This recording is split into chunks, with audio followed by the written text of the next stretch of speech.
बोलिए श्री सतगुरुदेव महाराज की जय।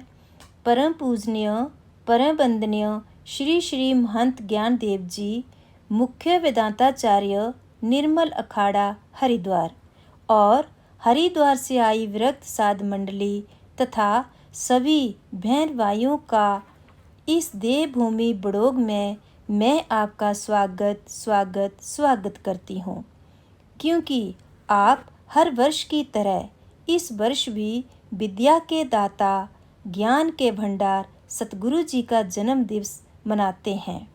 इस भूमि पर ही मनाया जाता है।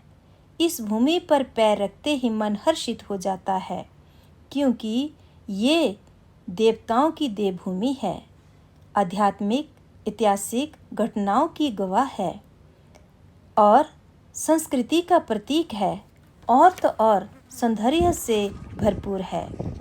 इस दिव्य अनोखी महफिल में सतगुरु की कृपा से बीबी नीलम राणा अपने मन के भाव साध संगत के साथ साझी कर रहे हैं। तो आइए सुनते हैं। वाहिगुरु जी का खालसा, वाहिगुरु जी की फतेह।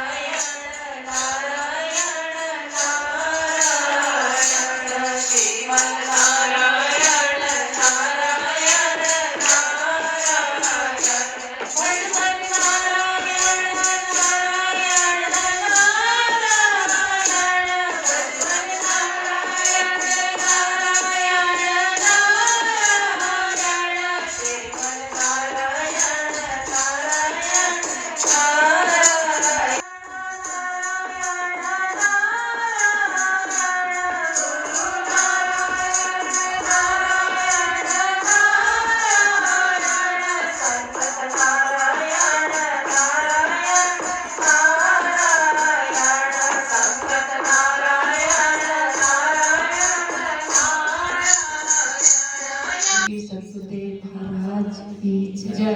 सबसे पहले गुरु ग्रंथ साहिब, दादा गुरु जी और हरिद्वार से आए हुए संत बाबा श्री श्री महंत वेदांताचार्य निर्मल अखाड़ा के मुख्य और सतगुरु भगवान जी, हरिद्वार से आई हुई साध मंडली, प्यारी साध संगत, सभी के चरणों में मेरा कोटि कोटि प्रणाम। आज जैसा कि आपको सबको विदित है कि हर वर्ष की तरह आप देखते हो कि हमारे परम पूज्य संत श्री श्री जी हर साल सतगुरु जी के जन्म दिवस पर आशीर्वाद के लिए हमेशा ही यहाँ सारी संगत को अपने दर्शनों के द्वारा भी और ज्ञान के द्वारा भी निहाल करते हैं। और इस वर्ष भी उन्होंने अपना बड़ा कीमती समय वृद्ध अवस्था को सामने रख करके भी वो उन्होंने हमें दर्शन दिए।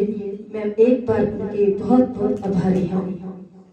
प्यारी साध संगत जी, जिस तरह 3 दिन से यहाँ वैकुंठ धाम बना हुआ है, कहा करते हैं कि सतगुरु जहाँ भी चरण अपने रखते हैं तो वो पत्थर में, शिला में बोलने लग जाती है। तो आज तो यहाँ हमारे 3 दिन से ये पहाड़ भी गूंज रहे हैं। 3 दिन से यही उपदेश कर रहे हैं, हम संगत को श्रवण करा रहे हैं कि सतगुरु के उपदेश का पालन करना चाहिए और दंडवत प्रणाम करना चाहिए। जो सतगुरु के सानिध्य में रह करके सतगुरु के उपदेशों का पालन करता है, आज्ञा मानते हैं, तो वह उसका मोक्ष अवश्य ही हो जाता है। कोई भी विघ्न उसके रास्ते में नहीं आ सकता। तो इस पर मैं एक छोटे से 15 मिनट का समय है, उसमें कुछ छोटा सा बोलना चाहती हूँ कि गुरु उपदेश, शिष्य जब साधना ध्यान के द्वारा, ध्यान साधना के द्वारा समाधि की अवस्था में जाता है तो उसे आत्म ज्ञान का अनुभव हो जाता है। जब उसे आत्म ज्ञान का अनुभव तब होता है जब उसकी सभी इंद्रियां, सभी क्रियाएं आत्मा में ही लीन हो जाती हैं। तब उसे आत्म तत्व का अनुभव होता है। उस समय वो अवस्था ज्ञान से भी ऊपर की होती है। ये सदगुरु हमें बार बार कहते हैं उसमें कि वो स्थिति जो होती है वो ज्ञान से भी ऊपर की होती है। उस स्थिति को देख करके ही सदगुरु तत्व मसीह का ज्ञान अपने उस शिष्य को देते हैं। तू ही, यही आत्म तत्व है जो तू ही है, जिसका ज्ञान तुझे अब अनुभव हुआ है। इतने वर्षों तक तू भ्रांति से इस जगत में घूम रहा था, इसी के साथ तू इस शरीर को भी अपना ही सत्य मानकर इसे अपना ही मान रहा था और मोह ममता के जाल में पड़ा था, और उसके कारण तू जन्म जन्म मरता, मृत्यु होती जन्म लेता और घूमता रहता था। लेकिन आज तेरा ये ईश्वर की कृपा से, गुरु की कृपा से ही आज आपको आत्मज्ञान का अनुभव हुआ है। गुरु का ये उपदेश सुनकर के शिष्य गदगद हो जाता है और उसे सब समझ आ जाती है कि जितनी जिंदगी मेरी थी मैंने भरवश ही सारी जिंदगी व्यतीत कर दी। गुरु उसको उपदेश देते हैं कि तू इस शरीर को भी अपना ही मानता था, तेरा तो ये स्वरूप ही नहीं है, तू शरीर को अपना मान बैठा। उसी के साथ साथ सारे समाज को अपना ही मान बैठा, और यही कारण है कि हमारा बार बार इस दुनिया में आना चलता है। लेकिन गुरु के उपदेश के बाद उसे समझ आती है। गुरु ने उपदेश किया कि तू तो किसी आश्रम के साथ भी अपना संबंध जोड़ बैठा, जबकि तेरा तो कोई संबंध ही नहीं। तू किसी आश्रम, गृहस्थ, संन्यास के साथ तेरा कोई संबंध ही नहीं, तू तो आत्म स्वरूप है। तू कैसा अपना संबंध जोड़ बैठा, शरीर समझ करके पूरी जिंदगी भ्रांति में ही व्यतीत हो जाती है। लेकिन जब तक हम सतगुरु के सानिध्य में ले जाते हैं, श्रवण नहीं करते हैं, शब्द के द्वारा ही हमें ज्ञान प्राप्त होता है, और ये ज्ञान केवल सतगुरु की कृपा से ही प्राप्त होता है। घर में बैठकर हम चाहे कितने भी ग्रंथ पढ़ लें, लेकिन जब तक हम सतगुरु से उपदेश नहीं मानेंगे, उनके उपदेश का ग्रहण नहीं करेंगे, तो हमें ज्ञान प्राप्त नहीं हो सकता। संसारिक ज्ञान तो प्राप्त हो जाता है, लेकिन आत्म अनुभव नहीं हो सकता। सतगुरु उपदेश करते हैं कि ना तो पृथ्वी है, ना तो जल है, और ना तो अग्नि है, और ना ही प्रकाश है, तू तो केवल सत स्वरूप है। अब सत स्वरूप को समझना अकेले में तो नहीं आता, ये समझ नहीं आते, क्योंकि ये आखिर की पौड़ी है। तो ये केवल सतगुरु के पास ही समझ आ सकती है, और सतगुरु के द्वारा ही हमें मोक्ष की प्राप्ति होती है। इसीलिए रोज रोज हर रोज में यही सुनती थी, संतों के बहुत ही अच्छे श्रवण कराते थे कि सतगुरु का उपदेश ही हमारे लिए मान्य है, और जब तक हम सतगुरु के उपदेश को धारण नहीं करेंगे तो हम संसार में भी नहीं चल सकते, हम संसार को भी अच्छी तरह से नहीं चला सकते। हमें अपने, यदि संसार को भी हम चलाना चाहें शास्त्रों के अनुसार, वो भी कोई नहीं चला सकता। वो शिक्षा भी हमें सतगुरु के पास ही आकर मिलती है कि जिस तरह शास्त्र बताता है उसके अनुसार हम चलाएं तो गृहस्थी में भी हमें ज्ञान हो सकता है।